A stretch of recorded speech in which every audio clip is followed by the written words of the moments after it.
Ladies and gentlemen, and this is Neutrality in Europe after 2022. Yes, this is a Kraut video. I think this is about the after recent conflicts, like what is a neutrality after what's going on. Yeah, Kraut is a great channel. It's more about philosophies and geopolitics in a way. I've never thought about any philosophies in general. I don't know why, I just never thought of it. But then after watching Kraut video, I realized like how they're instrumental in any society, right? Like all the different type of philosophies kind of mold how people take on things, what people's politics are, and how they're going to move forward. So this is a really interesting channel, and I like how they go, Kraut goes really deep into it, quoting different philosophers and which type of influential people around the world, tackles which type of philosophy and follows which kind of philosopher, which is kind of interesting. So yeah. This current conflict basically with the Ukraine change, stability in Europe. People, obviously wars was still a thing. Obviously, we know Iraq war, Afghanistan war, and all that. But in Europe, this is like a big thing, right? Because after World War II, all the pacts and things kind of established that there's going to be somewhat relative peace, and that got broken in 2020, I guess, 2021, whatever. So going forward, I feel like turbulent times are back in Europe, or what is it? But even then, I think like this might happen with the countries that don't have nukes.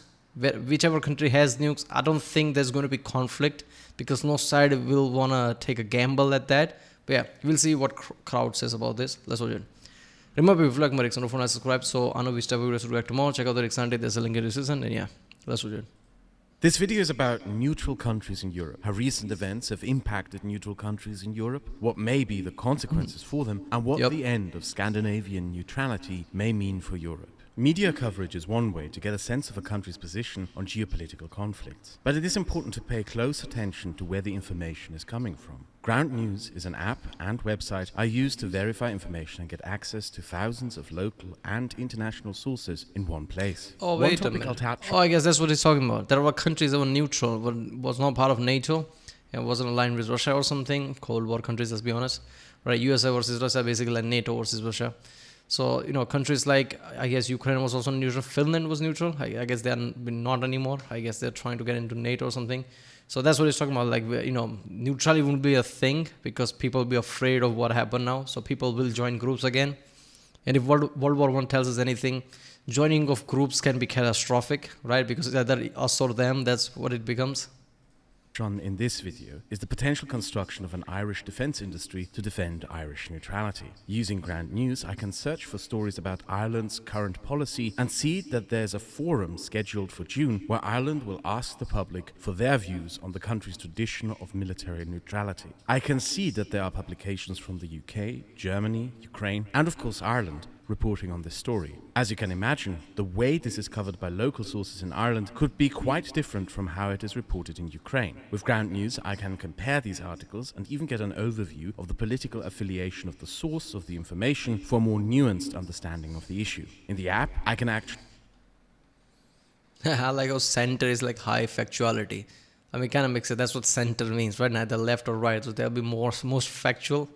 Well, mixed factuality, right? Some of them, like Independence, says high factuality. So even though left can be biased, some they take that role, right? Take your fact right, and then I guess twist it anyway. Whatever that slogan is from Mark Twain, right? Distort it at your leisure. Left do that a lot compared to right. Like left has its biases too, but they'll get the fact right usually, right? You really have to peel it through to realize like how they manipulated it. Right, just point blank, don't say factual thing and just say like even their politician point blank said like I don't care about facts, I care about how people feel. Like that's not how things work, man. With Ground News, I can compare these articles and even get an overview of the political affiliation of the source of the information for a more nuanced understanding. Right, that is all on mixed factuality. I can actually move around the world to see stories that are most prominent in certain regions and how they are being covered by news outlets on the ground and what political biases might be at play. Ground News has become an essential tool for me in researching the full story on topics like this and more. If you, like me, want a comprehensive view of what is happening around the world, check out ground.news/Kraut for free or subscribe through my link for 30% off unlimited access. Thank you to Ground News for sponsoring this video.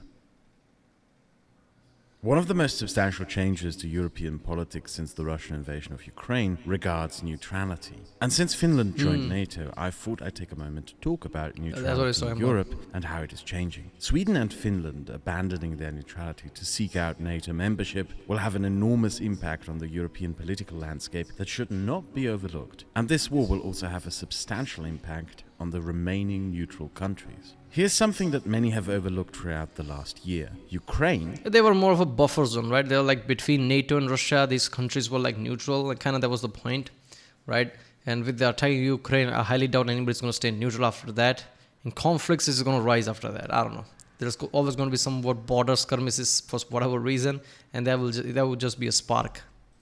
Officially was a neutral country. I am sure many of you are surprised by this. It is often, as mentioned before, overlooked. But yes, people kind of knew that. On paper, Ukraine was neutral. In its 1991 Declaration of Independence, her lawmakers declared their intention to construct a neutral state. And that neutrality was also written into the Ukrainian constitution in 1996 as part of the Budapest Memorandum. As part of this agreement, Ukraine also gave up its Soviet-inherited nuclear weapons and got guarantees on sovereignty from Russia and the United States. They couldn't handle Russia it. There was no point of violated it. that agreement in 2014, and Ukraine consequently dropped its neutrality. And Ukraine has spent the years since trying to find either a new partnership with the West or get guarantees from Russia that it will finally respect its sovereignty. And what happened to Ukraine forced the remaining neutral European countries to face a very uncomfortable question.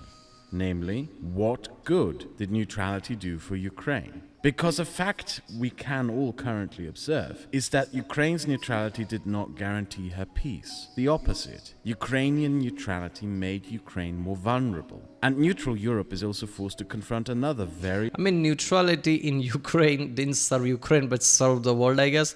Right now the conflict between Ukraine and Russia. If it had joined NATO, I don't think Putin would have been staying behind, knowing the level of, let's just say, conviction the man had. So I guess he would have found a way to cause issues, and at that point NATO would have to be involved. Now, NATO could have backpedaled and used some excuse here and there to back out. Ukraine be Ukraine, do the same thing, like just supply weapons. But at that point, NATO would fall apart. Like, what's the point? Like, you're not going to support NATO countries? So Ukraine not joining NATO means the world war didn't happen. Yes, because I feel like this was about to happen. We've been seeing this for 10, 15 years, since the Crimean annexation and everything. Yeah, Russia was going to do something like this to begin with.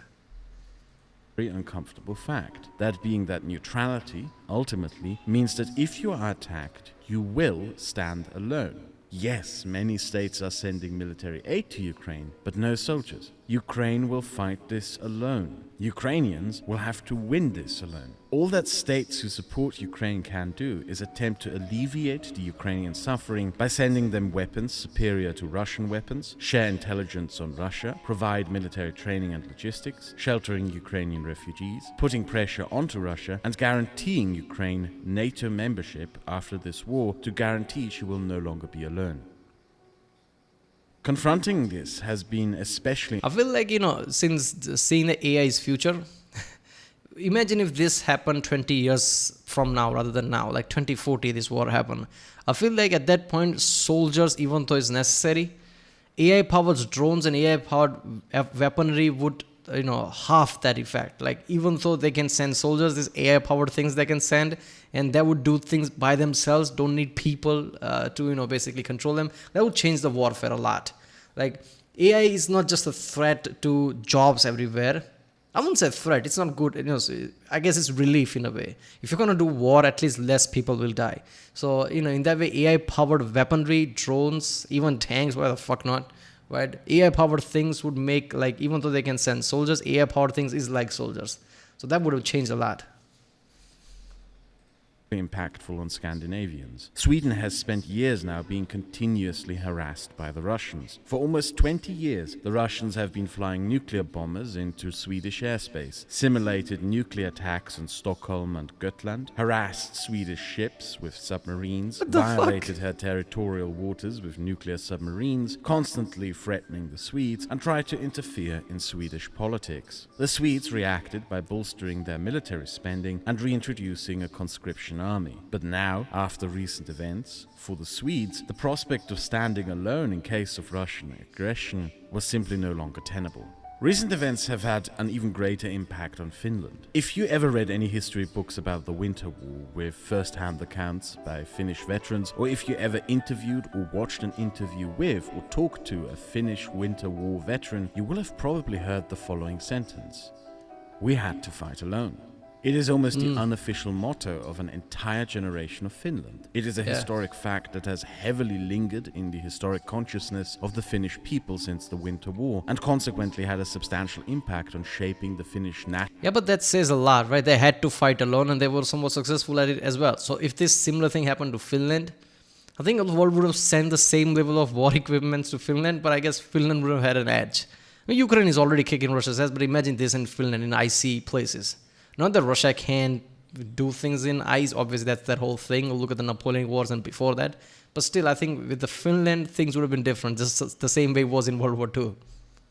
National character and identity across multiple generations. Finland's neutrality was the result of something called Finlandization. After a set of wars in which the Soviet Union attempted to conquer Finland, Finland was able to retain its sovereignty in exchange for surrendering territory and becoming neutral for a treaty with the Soviet Union. In accordance with this treaty, if Finnish borders were ever violated by NATO during a war with the Soviet Union, Finland would have to join the war on the side of the Soviet Union. And the Soviet Union, in exchange for not interfering in the internal politics of Finland, would get a say in Finnish defense politics. This, in case you wondered, is also why the Finnish armed forces used to use a lot of Soviet equipment. So the entirety of Finland's neutrality was conditioned on an understanding and partnership with Russia. In other words, Finnish neutrality was based on an agreement that could have only worked as long as Russia was deemed a trustworthy international partner. And this is important, because it meant that Finland's neutrality in many ways was one of the most important diplomatic factors indicating Russia's trustworthiness on the international stage. Meaning, Finnish neutrality was more valuable to Russia than it was to Finland, because it meant that no matter what Russia did, as long as Finland remained neutral, Russia still had a degree of trustworthiness on the international stage. Finnish trust in Russia to uphold this agreement was a measure of Russian trustworthiness. You may now understand why Finland breaking with its neutrality has done irreparable damage to Russia in European diplomacy. I mean, after Ukraine, Russia can pull Pikachu face, like this was happening. I'm pretty sure they saw this coming. But what's worst thing about this is like, did Finland full on join NATO? Because isn't that process long? The fear I have is like Russia will use this as an excuse to attack Finland. Like, you broke our deal, buddy. You know, I don't know. Yeah, Finland. Now it makes sense like why Finnish, when this was happening, were kind of like on an alert. I thought they're just alert, like, you know, they can do the Ukraine, they can do the Finland as well. But I didn't know there was an actual agreement like that. But, you know, Russia can easily use that. Like, you just broke this.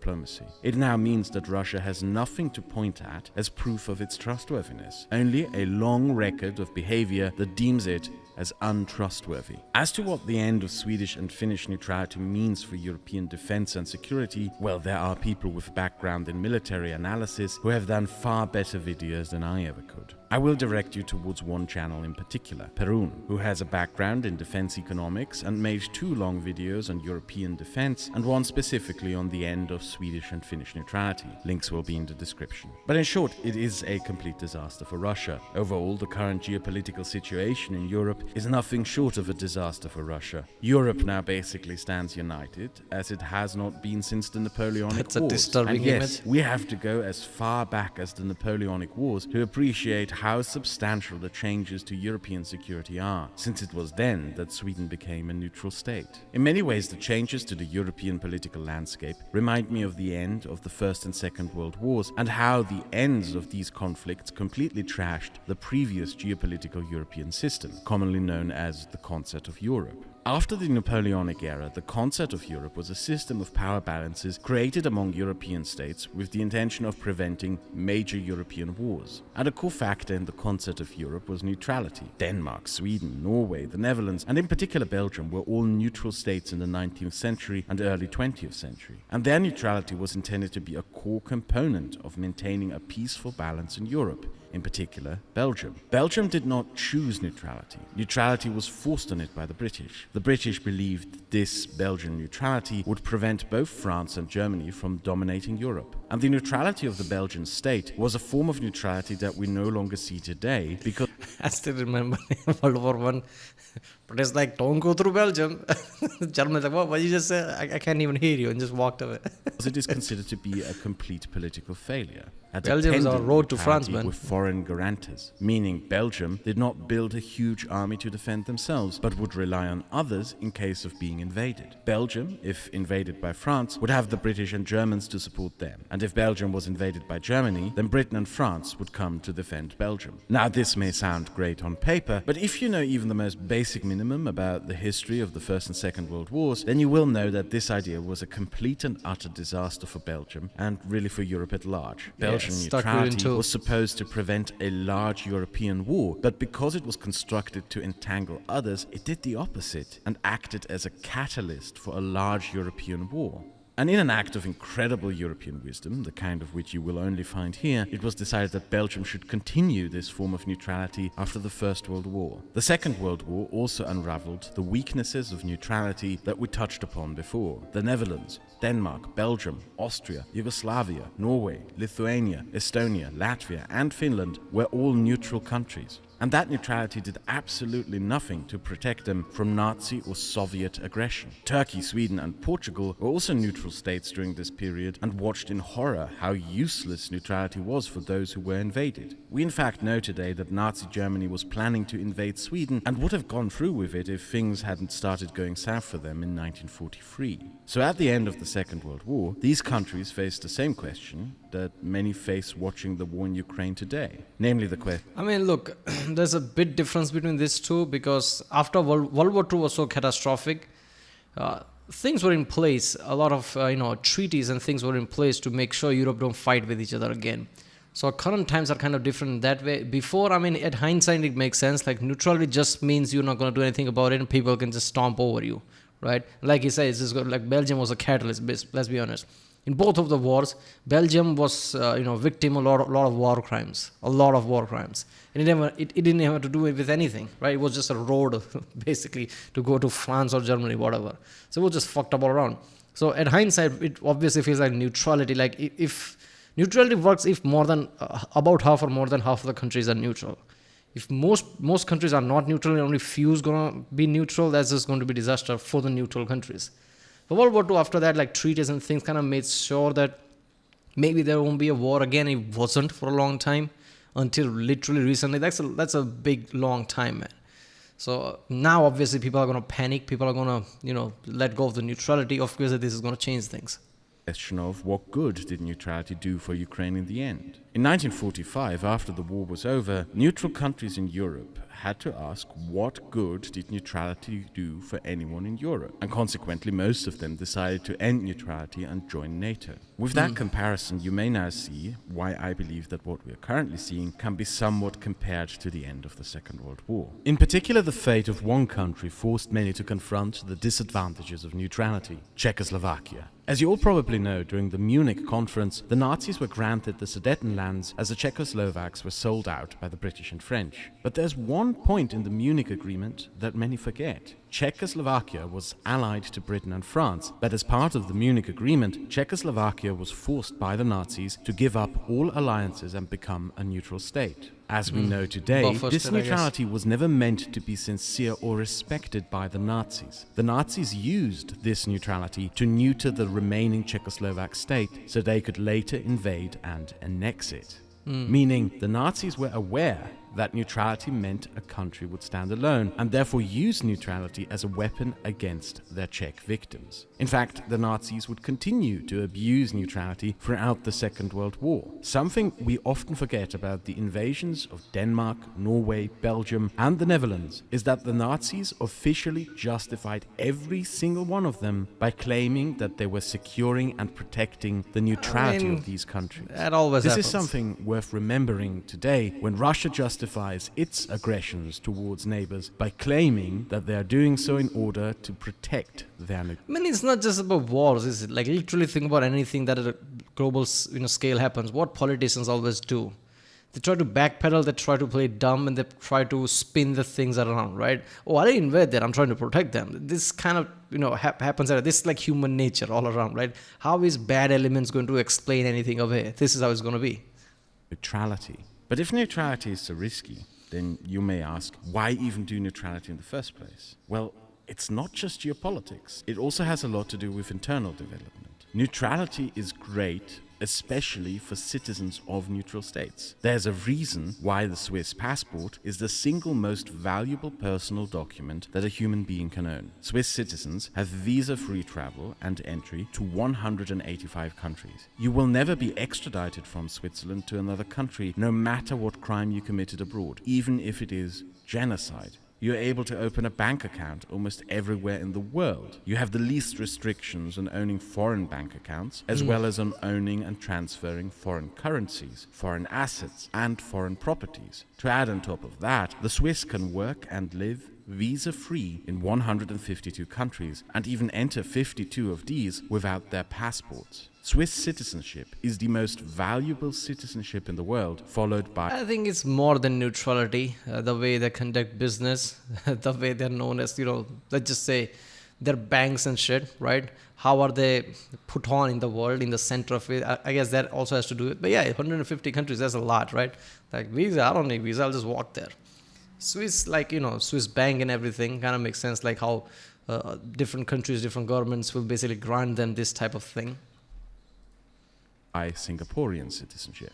Neutral citizenship is more valuable than citizenship of non-neutral states. The passports of Switzerland, Austria, Singapore, Costa Rica, Ireland, Japan, and Panama grant their holders more economic and travel liberties than the passports of other countries in their regions. Neutrality, if well managed, is very beneficial to citizens. And this is not just restricted to neutral states that are democratic. A non-democratic neutral state like Singapore can grant the same benefits, and it is also not restricted to what is commonly known as the West. Yugoslavia, for example, was the single most open and well-functioning of all the communist states. Yugoslav neutrality meant that Yugoslav citizens had far more liberties and benefits than citizens of any other communist state. They could travel abroad, get educated abroad, attain and spend foreign currencies. Neutrality can also be mismanaged though. Mexico is a neutral state, but plagued by instability, Mexico was never able to take advantage of this in the same way that Panama and Costa Rica did. Neutrality can only provide benefits to citizens if there is a functioning state behind it that can guarantee those benefits to citizens. If the state is dysfunctional, neutrality itself can gradually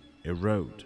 But above all, neutrality comes at a cost. Almost every neutral country has mandatory military service and usually keeps an effective military force. As valuable as the Swiss passport is, all Swiss men have to serve a mandatory 5 years of their life in the Swiss army. Switzerland has one of the largest armies in Europe and spends huge sums. Hey man, are you telling me that every single man who's in Switzerland, Swiss born, has seen some kind of a military training and action 5 years?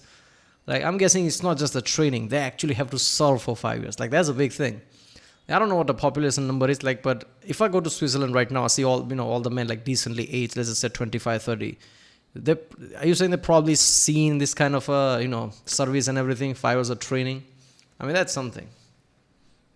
Maintaining that army. And this is to guarantee Swiss neutrality, because one thing we often forget about neutrality, as mentioned before, is that neutrality, despite all its benefits, ultimately means that you will stand alone in case of war. You have no friends, you also have no enemies. But because of this, everyone is a potential enemy. If you want an idea of how big defense spending can be for neutral countries and how more benefit but also more problems, all you need potentially. to do is look at Yugoslavia. It is commonly known by now that one of the main reasons Yugoslavia collapsed was its massive, crippling national debt. That national debt came to be through two factors. First, Tito took a huge loan from the IMF in the 1950s that he knew Yugoslavia could never pay back, but he didn't care. Tito was convinced that capitalism would collapse and end within his lifetime, so he took this massive IMF loan to build Yugoslav infrastructure in the belief that the banks he borrowed the money from would no longer exist in a few decades. And the second fact... Yeah, the full thought of capitalism eating itself, at hindsight, when we see it, like, we see things as absurd.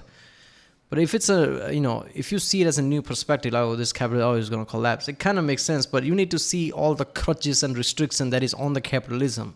I mean, people would argue that it needs more restriction, but we can know that, right? Because of capitalism, all the major economies are kind of growing, right? Even the countries that don't claim they're capitalist, if it's a democratic country and it's trading in the global trade, right, it's probably capitalist, right? And look at how economies are growing at what insane pace. Nowadays, people that are still poor and they are still hungry, but it's less than they were 20 years ago or years before that. So, on the paper, and if you see it at a hindsight, I mean, capitalism not working, it kind of makes sense to you, but yeah, I guess it's just that perfect, that perfect formula that it just works. Now, that doesn't mean it's going to work 50 years from now or when it becomes really growing and rich. Maybe there's like a roadblock, right, that collapses capitalism. Who the fuck knows? But right now it's working, right? Anybody who argues against capitalism, they can't argue against the results, right? I mean, obviously there's going to be problems in capitalism. You can list them out, but generally overall it's working. It's working for everyone. Factor that so immensely racked up the Yugoslav national debt, and which often is overlooked, was Yugoslav defense spending. Yugoslav defense spending was massive, and for good reason. The Soviet Union had plans to invade Yugoslavia and turn it into a Soviet puppet on at least 3 occasions. Tito had spies in the Warsaw Pact who told him of this, but Tito had to also worry about a possible invasion by NATO. So, Tito had to build a Yugoslav army that could on its own fight off a Warsaw Pact invasion, which meant buying a huge amount of Western weapons, but Tito also had to build a Yugoslav army so it could fight off a NATO invasion, which meant buying an equally big arsenal of Soviet weapons. But to add the cherry on top of this defense bill, Tito remembered the Hitler-Stalin Pact, when Nazi Germany and the Soviet Union conspired to carve up Poland. He was haunted by that event and feared that America and the Soviet Union could secretly conspire to invade Yugoslavia at the same time and carve it up between them. And because of this, Tito also built a huge domestic military industry so the Yugoslav army could fight against both NATO and the Warsaw Pact at the same time.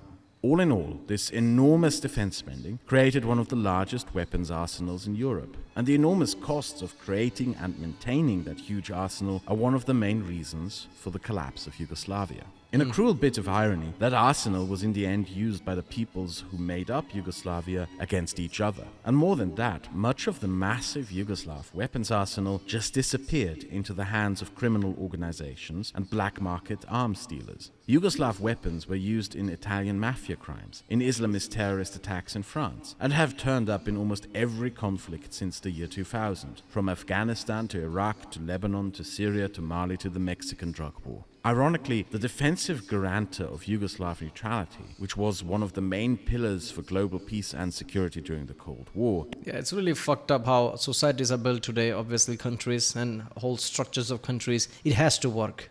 Because if it comes close to collapse, it probably will collapse. And once it collapses, bad elements will chew through it. And overall, civilians will be completely screwed. God knows for how many generations, right? Obviously, the world and success, the world scene wouldn't exist without this kind of complicated systems and all the rules of society. But it also comes with this kind of not having a safety net, right? If it collapses, everybody's screwed. The whole people are screwed. There is no chance of bouncing back in a way because bad elements will cause it even harder to bounce back. Ended up becoming one of the main contributors to global insecurity after the collapse of Yugoslavia. Neutral country defense spending in general tended to be very large, especially during the Cold War. There are only few neutral countries that do not have large defense spending, like Costa Rica, a country that abolished its military in 1949 and simply assumed that nobody will ever invade it anyway. A bold strategy, you may say, but so far it has actually worked. In Europe, since the end of the Cold War, many European neutral countries have cut down their defense spending, and for them, this war is a considerable wake-up call, in particular for one country, Ireland. Because Ireland is a bit of an exception, kind of like Costa Rica, because Ireland also barely ever invested in defense before. Before this war broke out, the Russian Air Force sometimes simulated nuclear attacks on Ireland, but the Irish usually just dismissed this as a Russian macho stupidity or joked about it. But a mere month months before the Russian invasion of Ukraine, People went through potato famine. Since then, they've been scarred. I guess not really easy to scare Ireland like that. had scuffles with the Russian Navy mucking about in her territorial waters. This is a huge threat to Ireland. If Russia were to, for example, cut Ireland's underwater internet cable infrastructure, there's little to nothing Ireland could do about it, while it would wreck almost the Seriously, entire man, Irish this is effed economy up. overnight. The Irish also realized... I didn't know that, not gonna lie. I never give a thought like how world internet works. I don't know, I just assume probably through satellites. Before I realized that it's not so easy using satellites like that. All this fast internet literally goes through wire all around the world under the sea. Like that's just some next level shit. Anyone can basically cut off those connections. Like you really need sea dominance in anywhere, right?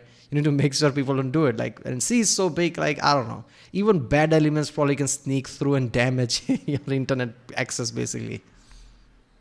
that they have little to nothing to confront a Russian nuclear bomber. Right now, and this may surprise you, Ireland barely even has an air force or air defense. If a Russian nuclear bomber or navy vessel were heading for Ireland, the Irish could literally do nothing but beg the English to help them. Let's be clear about one thing. Ireland will not give up its neutrality. Neutrality is at this point a core part of Irish national and political after going through identity. Britain's But I do thing, believe obviously, that the Irish will now invest considerably more in defense. they're gonna switch. They're gonna switch UK from the NATO now. They're not gonna go with any groups about what has happened to them, right? Again, going through the potato famine, how they were treated, right? Since then, they've been like, oh, we're gonna be neutral, don't care, right? If war happens, they are not gonna go with NATO because it just like feels like switching one for another. And that in terms of how the war in Ukraine impacts neutral European states, I believe it will have the biggest impact on Ireland.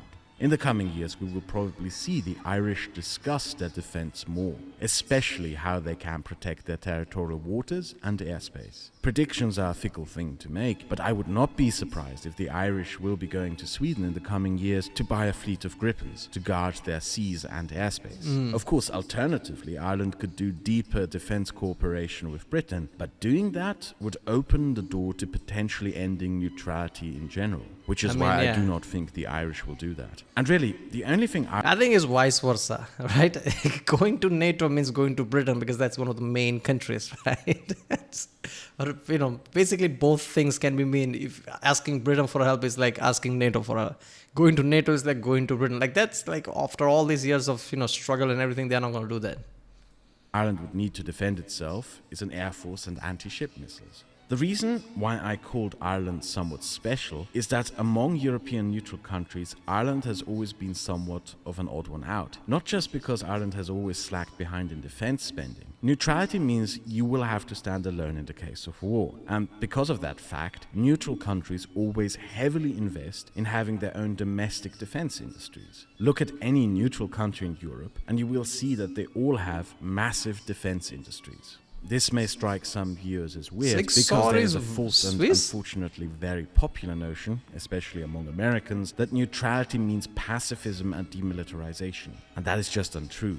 Neutrality usually means that you are armed to the teeth so you can guarantee your neutrality. And because you are alone, it means you have to be able to make your own weapons. And Ireland was for decades the only neutral country in Europe that had and as far as I remember, Sisu means courage or something like that, right? You can't really translate it that, but it's something like that in Finnish. So I guess there's an actual military company named it, like that's something. Still has no noteworthy defense industries whatsoever. I am pretty sure this will change in the coming decade. I am convinced that Ireland will not give up its neutrality, but it will provide subsidies and tax incentives for the creation of a domestic defense industry. If we move on from Ireland, we also saw another side of neutrality throughout the last year. At this point, I would like to go back to revisit a historic moment from the 1990s. On the 7th of May 1995, the Swiss President Caspar Villiger, during a special session of the Swiss Parliament, apologized on behalf of the Swiss state and peoples to the victims of the Second World War. Well, you may ask, why did the Swiss do that?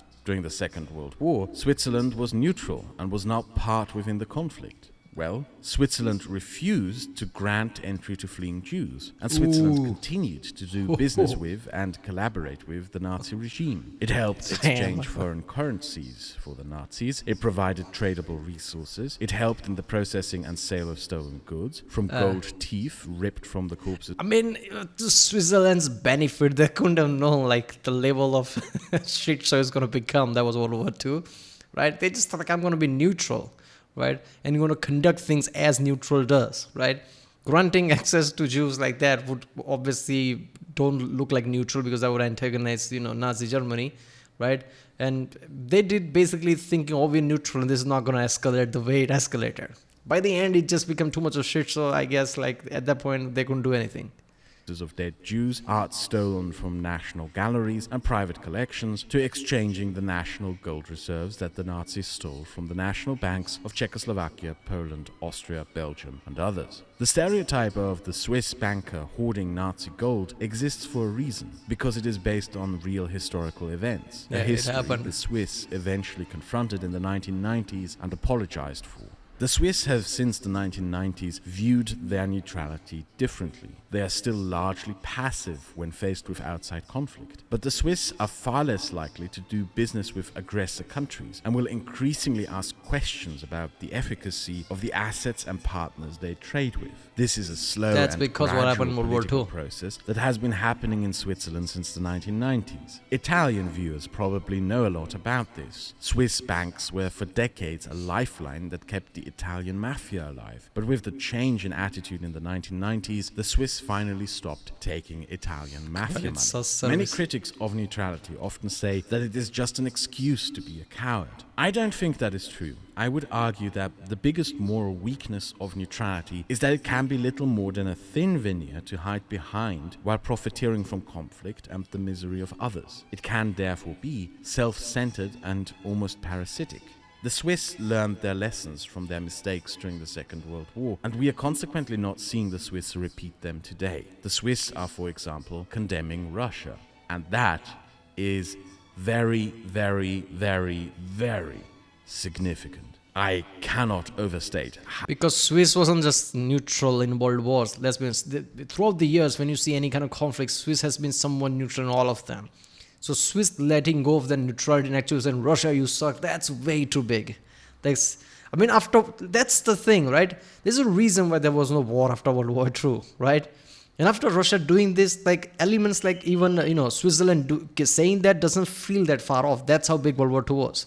That neutrality, in the end, they probably realized like how fucked up that was, how fucked up it was from profiting from that war and not letting Jews inside their country. I mean, you can't really 100% fault them. They were neutral, but still it kind of a hindsight feels like, oh, that was so fucked up. That's how horrible Hitler was. That's how horrible Nazis were. So obviously now Swiss is not going to repeat that. Swiss is going to take every steps very carefully. And yeah, it is a big deal. The Swiss said like, Russia, you are at fault. Like condemning that is a very big deal. How significant this is for European politics. I mean, do you have any idea how long-lasting and unchanging Swiss neutrality has been? Yeah, it's so long. For the last 500 years, if there's war, we are not there. Seriously. The fact that the Swiss took a position on a war, that is a really big deal and potentially marks a huge change in how the Swiss do foreign policy. It is like seeing a pig with laser. I've seen a lot of news in here, basically India, and obviously seen news around the world. Nobody covered this as strong as that should have been, like how strong this is. Swiss actually taking this position should have blown up at news for a few days. Like this is a big deal, but it didn't. Like that surprised me. Eyes fly. But since the war in Ukraine, we are also to a degree still seeing the sort of passive phony neutrality that Switzerland practiced before the 1990s. But not in Switzerland, but in Austria. Yes, Austria shipped small arms, blankets and some humanitarian aid to Ukraine, but Austria is also using its neutral status to circumvent sanctions and allow its banking sector to continue operations in Russia. Austrian banks still operate in Russia, even providing financial services to soldiers and function now as a means means by which Russia can still access financial services in the West. Within Austria itself, there seems to be close to no opposition to this. And since I live here, I can tell you that from what I see, many Austrian conservatives, but especially the political right, want Austria to be more like Switzerland. Not only in terms of state powers being handed down more to regional governments and deregulating the banking sector, but also in terms of how to view neutrality. Many on the Austrian political right believe that Austria should adopt the type of neutrality that Switzerland abandoned in the 1990s. Serbia is increasingly also practicing this type of neutrality, and it really looks like Hungary is increasingly questioning its own NATO membership and would instead prefer to practice the type of neutrality that Austria and Serbia is increasingly practicing. I believe these three countries will increasingly work together to operate in such a way. It's important to point this out because a lot of ill-informed commentators have been praising the recent politics of these countries as a sort of pacifist neutrality, but that is really not the case. Hungary is still a NATO member, even though one has to increasingly ask why that is even still the case, while Austria and Serbia are really increasingly practicing the type of selfish for-profit neutrality that Switzerland practiced during the Second World War. But I believe one of the most important changes regarding neutrality in Europe is through what we all lose with the end of Swedish and Finnish neutrality.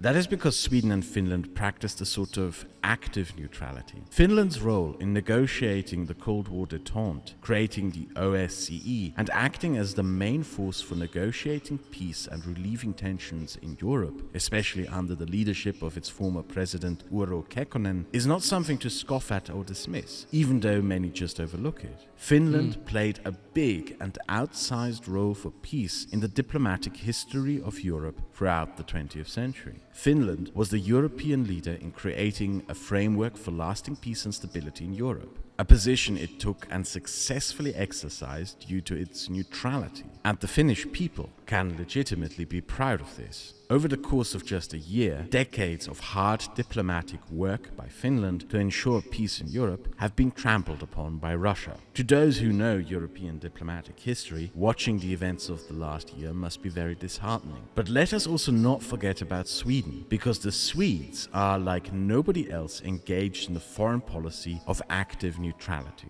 From sending peacekeepers to the Congo to protect Congolese villages from French mercenaries hired by Belgian mining companies, to being the leading European voice in opposition to South African apartheid and supporting Algerian independence from France, the leading European voice against the human rights violations by the Pinochet regime, the leading European voice in opposition to the Vietnam War, the leading European critic of racial segregation in the United States, the leading European voice arguing for Kurdish autonomy and rights of self-determination, to being the voice for Palestinian statehood and self-determination in Europe. Now, you may think of all these causes whatever you want. It doesn't change the fact that Sweden did champion an important role in Europe and, to an extent, even the wider West. Sweden basically used its neutrality, well... I mean, even if Sweden was a neutral, wouldn't they still have done this? I mean, I don't feel like these are specifically neutral related things, right? I mean, you can still join NATO and still be, like this, right? You can still be not neutral and still, ask for this kind of, see problems everywhere and actually support them. But yeah, it's surprising to see to the Finland and Sweden, both were, I guess, more than just, we're neutral, don't come with me. They were actually active, right? Actually interfere in many places. But would that change after this? Like, that would be real catastrophic. Also being a country economically and politically integrated in the West, to actively go out into international politics to argue a case in favor of those disenfranchised, overlooked, or unjustly maligned or attacked by the West. Sweden used its neutrality to claim the role of being the West's moral conscience, especially under their Prime Minister Olof Palme, something the Swedes can be very proud of. And that is over now.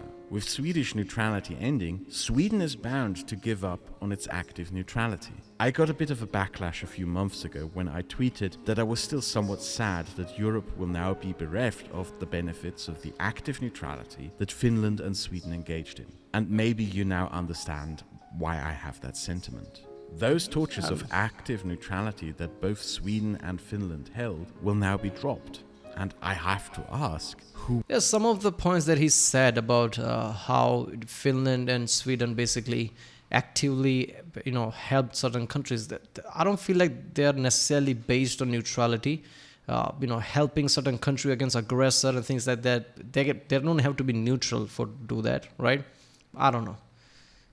But I guess I can see it like how if they are, after Russian aggression, if they're afraid of aggression and no longer neutral, which it feels like they're not going to be going forward, they could stop in a lot of activity they were doing. And most of all, they are not going to be buffer the way they were, right? They're not going to be neutral countries that can broker peace or try to broker peace, at least be a voice of it.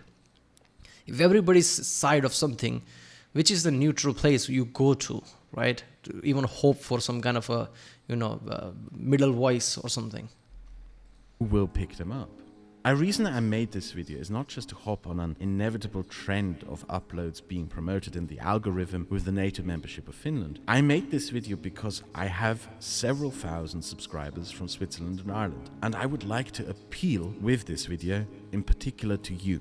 I doubt that Austria or Serbia will pick up the torches dropped by Sweden and Finland. They seem on a course to establish a passive neutrality that is mainly self-centered, and there is no political will in both of these countries to engage in an active neutrality. So my Like eyes Swiss and was. hopes right now are on Switzerland and in particular on Ireland. I would encourage any Swiss and Irish viewers to think about this, to consider having a conversation about this, if possible with your fellow citizens, on what you imagine your country's neutrality should be, and to talk about what you believe your country's role in Europe should be. Acting as Europe's moral consciousness, as the Swedes once used to do, may be befitting as a new role for Ireland in Europe and maybe even the wider West. Being Europe's chief negotiator and guarantor for We know Ireland is already like really active when it comes to, I don't know, anything food related, right? Because of their famine issue, they are really active in, supporting countries that have this problem. So they're already active in global scale like that.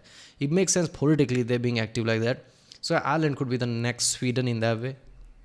peace and stability in Europe may be a befitting new role for the Swiss. It may be time for you to go pursue a more active neutrality, or at the very least consider it and discuss it. That is something. They All right, there we go. Neutrality in Europe after 2022. Yeah. This is kind of a... Before, obviously, I saw the title and I thought, is it going to talk about like anything related after war? And I didn't understand what he was talking about. But then I realized that, oh, wait a minute, it's literally talking about the countries that were neutral. It's not going to be neutral. And I didn't realize that it was this big of a issue. But after watching this video, yeah, it's a big issue. Like even Sweden, Finland not being neutral. I mean, neutral countries are really important. Especially if some kind of a massive scale war breaks out, you need neutral countries for, act of, center talk, basically, kind of political anchor, right? And for peace talks and everything. But to me, feel like things that Sweden did for different countries, like how, it protected certain countries from mercenaries here and there. I don't think they have to be neutral to do that, but I don't know. Maybe that was the reason. So if things change because of they're no longer neutral, that would be catastrophic for a lot of places. But yeah, it feels like Ireland might be that, the next Sweden for that, right? Ireland could do that because Ireland is already, like I said, for a lot of, they do a lot of humanitarian work, anything related to food and things like that because of their history of potato famine and how screwed they were, right? I saw the series of potato famine, different videos, and that was just horrible how it was handled. So I guess I can see them basically taking baton, but I don't know. There is no history of Ireland doing that, I guess, at the scale of Sweden. So we don't know. Yeah. Just one spark, one war, right? Just one decision of one man. Basically, let's be honest, that's what it is. Decision of one man to do this literally will cause a massive ripple in entire European landscape. That is so fucked up. By 2050, there's a high chance this domino effect can be felt even then and could change everything. That's just horrible. Butterfly effects are really scary. Right, well, if you like my reaction, don't forget to subscribe, and yeah, I'll see you next time.